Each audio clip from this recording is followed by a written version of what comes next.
माजिद महर था जो पीटीआई का बच्चा था और माजिद महर के साथ लड़ाई हो रही थी हमारे बच्चों की और शौकत भाई उस वक्त माजिद महर को छुड़वा रहे थे जब उसके बेटे के ऊपर फायरिंग की गई। दूसरे के बच्चे को छुड़ाते छुड़ाते उनके अपने बच्चे के ऊपर जो है वो फायरिंग हो गई और वो बच्चा जो है वो जान से गया।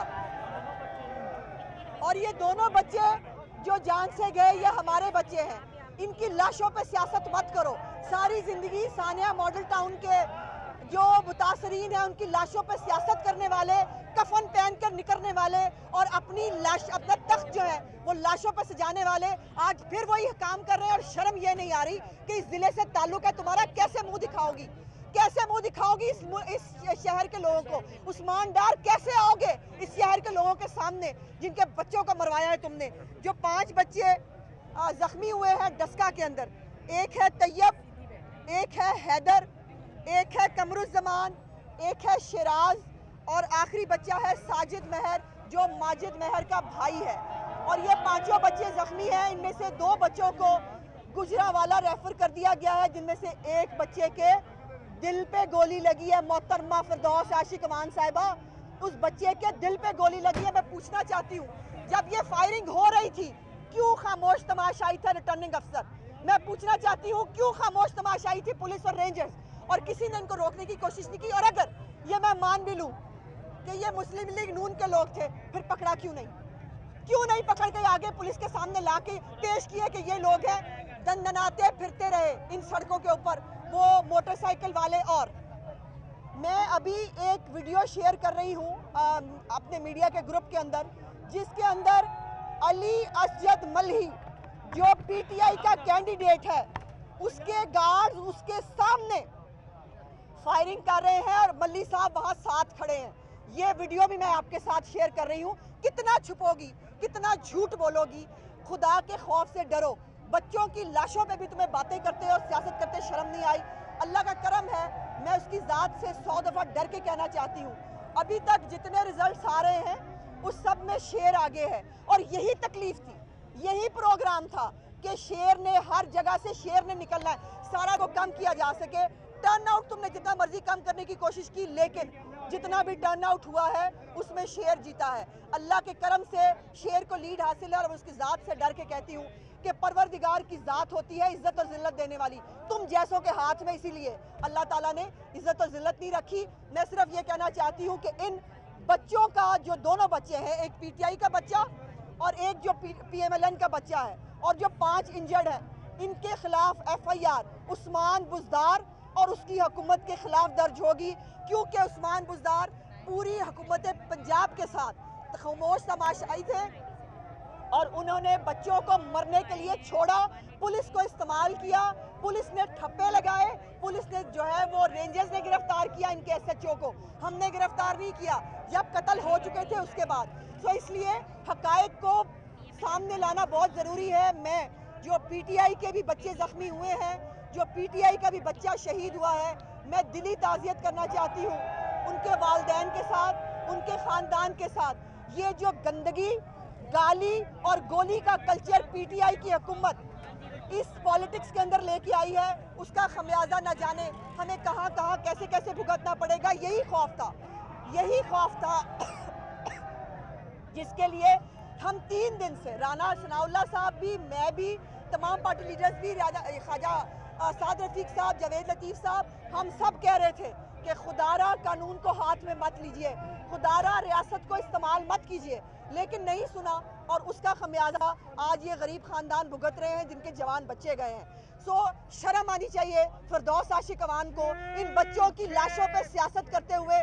मैं दिली तौर पर दोबारा बहुत रंजीदा हूँ। मैं पीटीआई के जो बच्चे ज़ख्मी हैं या जो एक शहीद हुआ है उनके साथ भी मैं इज़हार ताज़ियत करती हूँ और मैं समझती हूँ कि इसकी तहकीकात होनी चाहिए, इन पे एफआईआर काटें पंजाब हुकूमत के ऊपर, उस्मान बुज़दार के ऊपर, और सामने लेके आए कि ये सारे इस जो डस्का शहर में राना सनाउल्लाह साहब के यहाँ से निकलते ही, यहीं बैठे थे वो, यहाँ से निकलते ही इकट्ठे 5 पोलिंग स्टेशन पे एक वक्त में जो है वो फायरिंग की गई और उसके बाद ये सानहा जो है ये पेश आया। पता नहीं इमरान खान का बुग़्ज़, इमरान खान का हसद इसकी गाली और गोली की सियासत कितने बच्चों की जान लेगी, तो इसके सीने में ठंड पड़ेगी। अपने बच्चे मौजे करें और दूसरों के बच्चे इस तरह सड़कों पर मारे जाएं, इनको शर्म आनी चाहिए।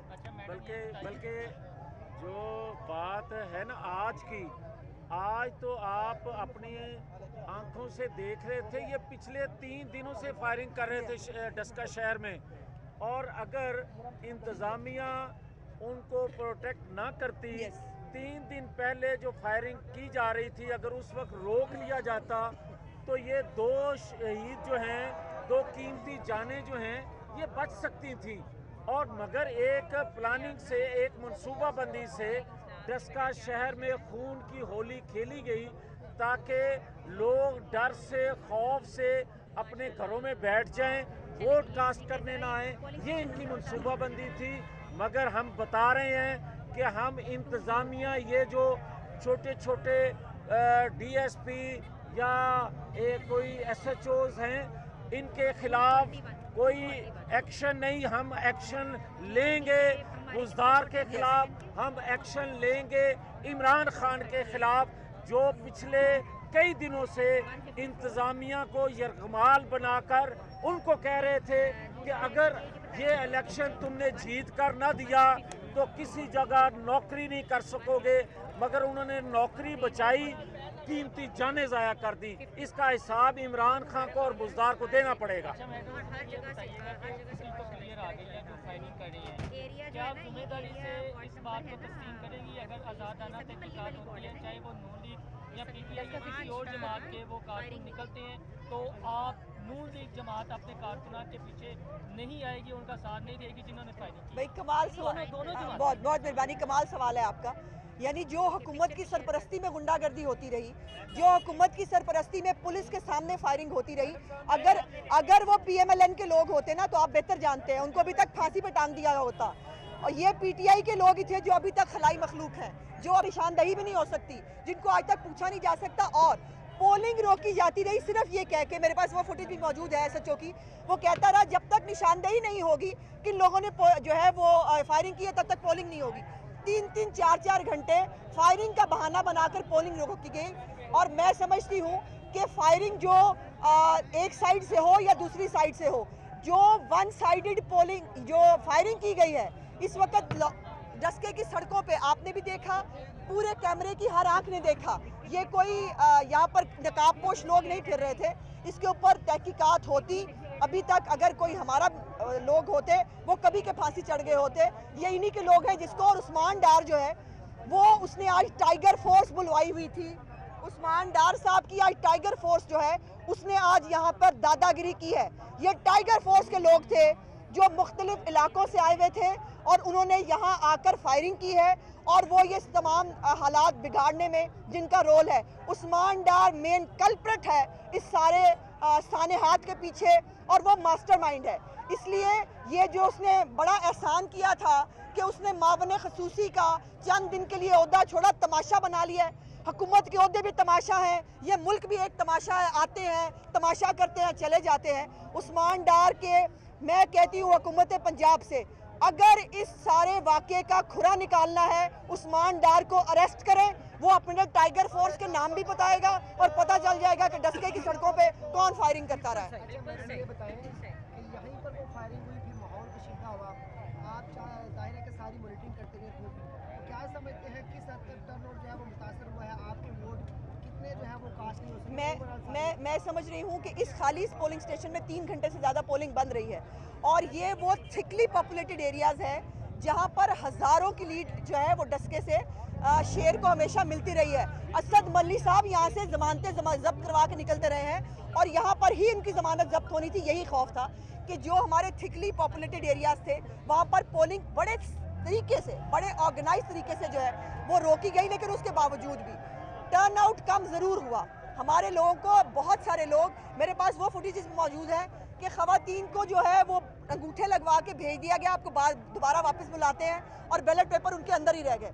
सो ये न जो भी कर लें, उसके बावजूद अल्लाह के करम से अगर परवरदिगार ने शेर के मुकद्दर में इज्जत लिखी है तो कोई ज़मीन का फ़िरौन उसको नहीं रोक पाएगा, शेर को इज्जत मिल के रहेगी। रिजल्ट आ रहे हैं उसमें हम देख रहे हैं कि नून लीग की लीड है काफ़ी, और कुछ रिजल्ट ऐसे भी जहाँ पे पीटीआई लीड कर रही है, तो क्या आप समझते हैं जहाँ से पीटीआई लीड कर रही है वो फेयर रिजल्ट है?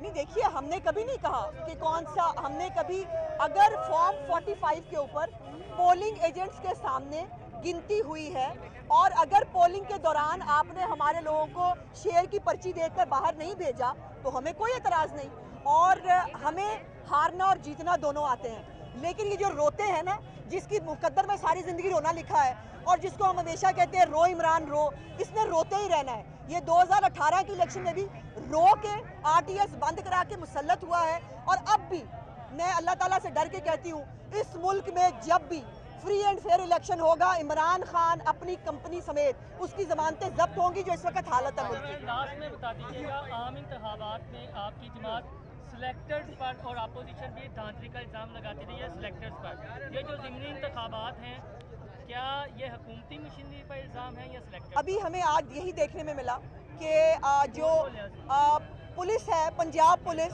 उसको इस्तेमाल किया गया।